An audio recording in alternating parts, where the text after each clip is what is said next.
Good morning, class. First of all, let me begin by apologizing for not being able to be there with you guys today, but unfortunately, I had to attend some important family business here in Mexico. Fortunately though, I am able to join you guys via video conference.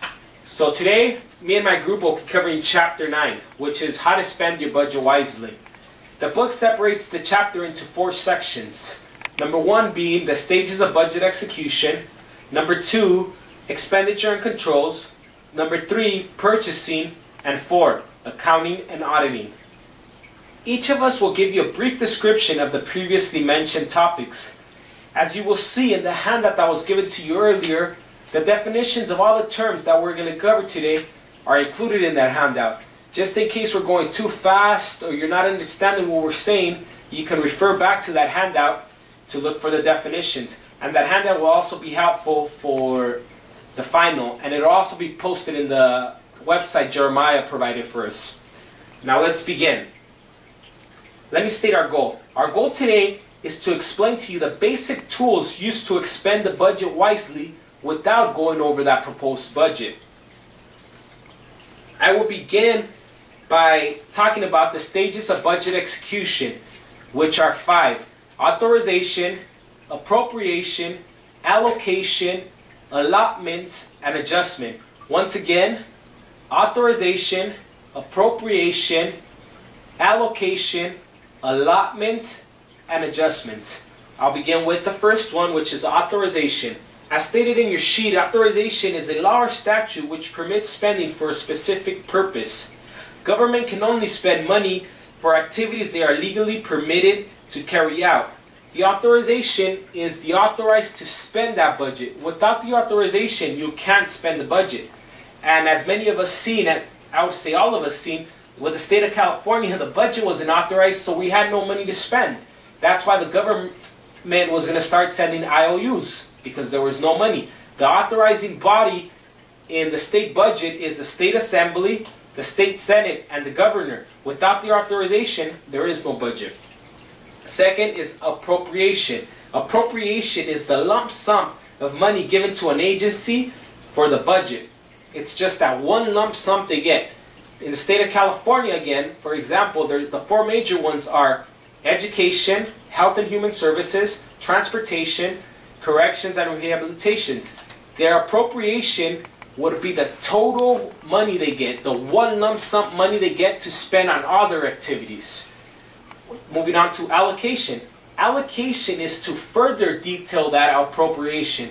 Out of that appropriation, each agency will allocate money to distinctive programs or distinctive agencies within that agency. It is to split up money from appropriations into allocations for specific programs. They are used to provide a more detailed picture of the appropriation approved by government agencies. The next term on this is allotments. Allotments divide appropriation or allocations, if any, into time periods. For example, months or quarters, depending on the situation. So allotments divide the appropriation so you have a better picture and understanding of how much money you're going to spend each time period. So you don't just have a running budget and you don't know what you're spending. That way, if you go over your proposed budget on the first quarter, you're able to make adjustments, which will take us to our next term, which is adjustments on the second quarter. Adjustments are the tool is important because it ensures, let me go back. Adjustment may be necessary as revenue or spending vary from the projection contained in the annual document. Now, let me backtrack a little and let you guys know just something important I noted on the book, that it stated that the term allocation, appropriation, and allotments may be used from the same procedure by these different jurisdictions. So in the state budget it might mean something, but in somebody else's budget it might mean something else. Now, when these agencies spend money, it's not cash they're handing out, it's not credit cards they're billing, it's not checks they're writing out, it's vouchers. Vouchers. Identifying the authority to spend. The agency and individual issuing the voucher, the account from which funds should be drawn, the item to be purchased, and the name and address of the vendors who should receive payment. Once again, spending money for these agencies, as opposed to contrary belief, these agencies are not handling cash, they're not paying with credit cards, and they're not issuing checks. They're issuing vouchers that are already pre-diagnosed to who they're going to be given to and how they're going to be spent.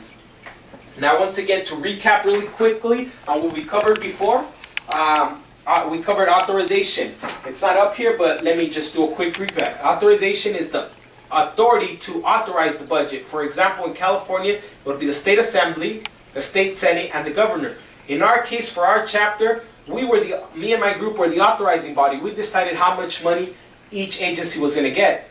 For education, they got $600, which is their appropriation. It's the total lump sum they're getting. They're not getting any more money. That's it. Appropriation, the total money they get.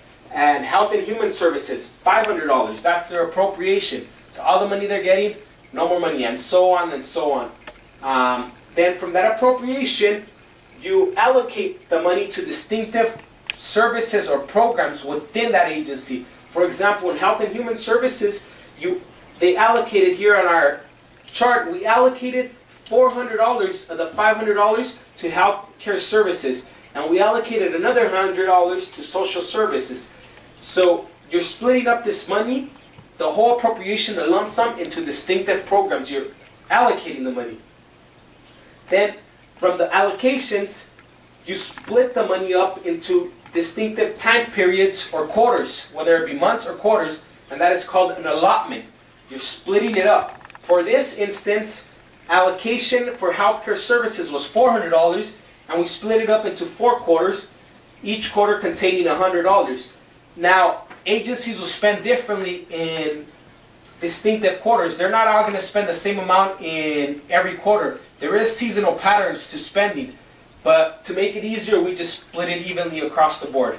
And now, I'll hand it over to my colleague Maria, who will be explaining more on expenditure controls.